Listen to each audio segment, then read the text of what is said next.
great to see that there's more recommendation for women to take HRT in the perimenopause instead of waiting for menopause.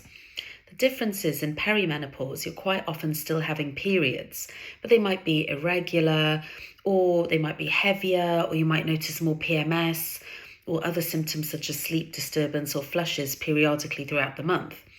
In menopause, it's signified by a period of time with no periods.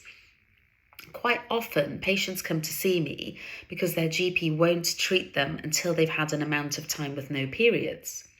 Sometimes patients come to me and say they also weren't treated because they were told they were too young. That isn't something that is a thing. If you're having symptoms and if you're having irregular periods, menopause can happen at any age, as can perimenopause. It's more common in your 40s and menopause in your early 50s, but it can happen at different stages. And that isn't, age shouldn't be a barrier not to receive hormone replacement therapy. So what I often do is talk to the patients about their symptoms. We sometimes do some testing to try and establish exactly what is going on with their hormones and to look for the balance between the hormones. And then we start hormone replacement therapy. Sometimes it can be progesterone alone, which is really good for things like mood and sleep.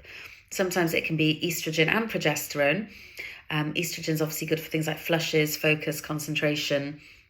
And sometimes we also add in testosterone, which is really good for energy, also mood, focus, concentration, muscle strength, and sex drive.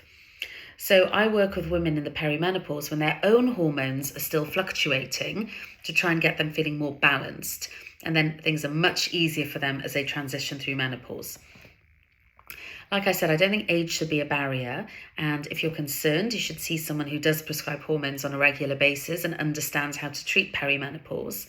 I've been treating perimenopause for almost 10 years now, so it's something that I'm very comfortable with. It's always important to speak to someone who knows what they're doing and who's seen many patients so they can spot the patterns that patients can have. New studies are showing starting estrogen early, as in the sort of beginnings of perimenopause or in menopause at the early stages, can help prevent neurological changes that can lead to things like dementias or things like Parkinson's or other brain pathology. These do affect more women than men, and this is thought to be because of the lack of hormones in menopause.